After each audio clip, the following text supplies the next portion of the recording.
Welcome to the deep dive. So you've shared some really interesting sources here, all kind of centered around this idea.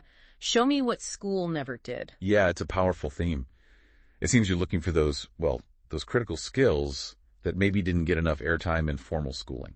Exactly. And that's what we're diving into. We want to pull out the practical stuff, Yeah, like thinking clearly, acting strategically, communicating well. that communication piece especially. That's section 3 and show me what school never did. Right. Section 3, plus adaptability, building credibility, understanding how the real economy works, and that inner drive thing. Okay, quite a list. Where should we start? Let's kick off with the foundation.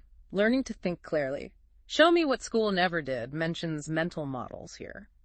Mental models. Good starting point. They're like frameworks, aren't they? Ways to make sense of the world, make better choices. Definitely. But why aren't they, standard curriculum in schools? Well, that's a big question.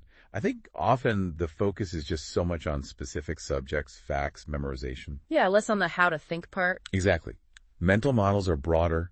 They help you tackle complexity, understand systems.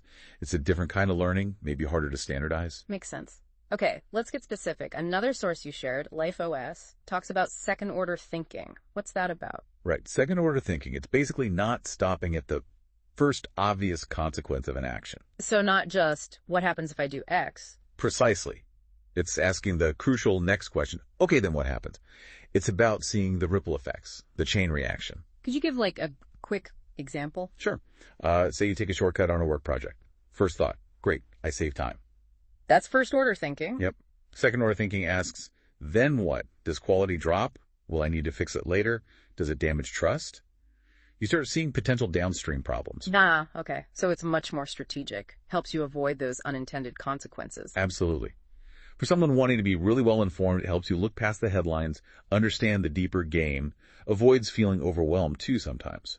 That idea of avoiding problems, it reminds me of another model from Life OS, inversion thinking, asking, how could this fail? Seems a bit negative, no? It sounds negative, but it's actually incredibly useful. It's proactive.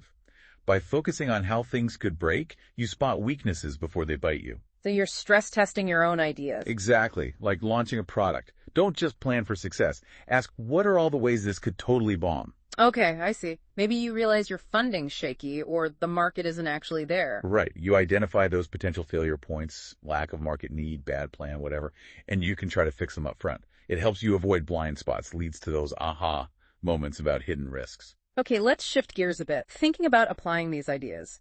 Show me what school never did really hammers home the need to act strategically. It mentions game theory and leverage. Yes, because just thinking clearly isn't enough, is it? You need to translate that into effective action in the world. School teaches rules, maybe, but not always the game itself. And leverage seems key here. The source, Train Me to Make More Money, defines it as getting more output for your input. That's the core idea, doing more with less. It mentions things like code, content, capital, people, ways to multiply your effort. So it's about efficiency, getting off the treadmill of just trading time for money. Exactly that. It's crucial for scaling anything, for building wealth, for honestly just having a life that isn't solely defined by hours worked. It appeals to that desire for a pace that respects your time. Now, let's circle back to that key section in Show Me What School Never Did, Section 3. Communicate persuasively, using copywriting and rhetoric. Yes, absolutely vital because, almost everything involves communication, doesn't it? Yeah. Getting ideas across, influencing people. The source basically says every opportunity hinges on it. And it's often a gap. School teaches grammar, maybe essay structure, but the art of persuasion. Crafting a message that really lands, that motivates action, that's different. You mean understanding your audience, framing things right? Precisely. Knowing who you're talking to, what they care about, how to structure your point logically and emotionally. Rhetoric is the classic art of that. Copywriting applies it commercially, often. But the principles are the same whether you're selling something or just trying to convince your team. Fundamentally, yes. Clarity, understanding the other side, telling a compelling story, building a strong case. These skills from rhetoric and copywriting are just invaluable everywhere. Makes sense. Okay, next up from Show Me What School Never Did is adapt faster than your environment. Agility and self-direction feels very relevant today. Oh, incredibly. The world's changing so fast, right? Skills get outdated. What worked yesterday might not work tomorrow. And schools, being big institutions, maybe can't always keep up with that pace. It's tough for them. Curriculums take time to change. So that ability to learn on the fly, to pivot, to be agile, that becomes your responsibility. That's the self-direction part. The source almost implies adaptability trumps raw talent sometimes. I think that's fair. Talent's great, gives you a head start. But if you can't adapt, you get left behind. The person who keeps learning, keeps trying new things, they often win long term. Okay, another point. Build proof of work. The source talks about credibility and assets. What does that mean exactly, beyond just degrees? Yeah, it's about showing, not just telling. Degrees are one thing.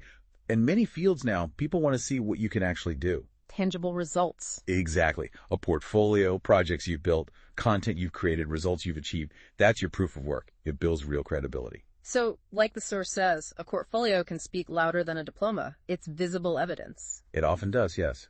It shifts the conversation from, well, what qualifications do you have, to look what I've actually accomplished. That's powerful, builds trust, opens doors.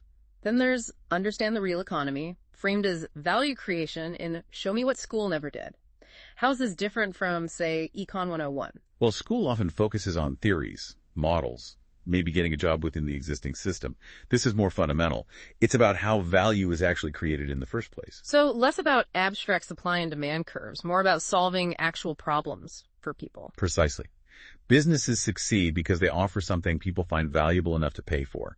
Understanding that process, identifying needs, creating solutions, delivering value, that's understanding the engine of the real economy. The source stresses that the world runs on this value creation, not just job titles. So learning to solve real problems is key. Exactly. It encourages a shift from just being an employee to thinking more like, well, an entrepreneur, even if you don't start a business, seeing opportunities to contribute value. That connects to wanting thorough learning, right? It's a core principle. Definitely. Okay, final theme from the source. Master inner drive. Intrinsic motivation. The engine behind it all, perhaps. External stuff, rewards, punishments, they only motivate so far, don't they? Yeah, they can feel a bit temporary. Right. But that internal drive, wanting to learn just to learn, wanting to contribute because it matters to you, that's sustainable. That's the deep fuel. Show me what school never did, puts it strongly. When motivation is internal, you become limitless. It feels like that sometimes, doesn't it? That inner fire helps you push through the tough stuff, stay committed when things get hard, keep going, even without constant praise. It's about resilience. So, wrapping this up, this deep dive into show me what school never did, especially hitting that communication piece in section 3, but also covering clear thinking with mental models. Strategic action, using leverage, adapting quickly. Building that proof of work, understanding value creation. And finding that inner drive. Yeah. It feels like a map of things learned outside the classroom, mostly. I think it's fair to say. These are often the skills and mindsets critical for, well, navigating life successfully, achieving what you want, really thriving after formal education ends. Okay, so here's a final thought for you, our listener. Looking at this list, clear thinking, strategy, communication, adaptability, proof, value, inner drive, which one feels most urgent for you right now? And maybe what's just one small thing you could do, maybe even today, to start building that particular skill? Yeah. Think about the gap between what school taught and what you feel you really need to succeed and, feel fulfilled out here in the real world. That's the deep dive for today.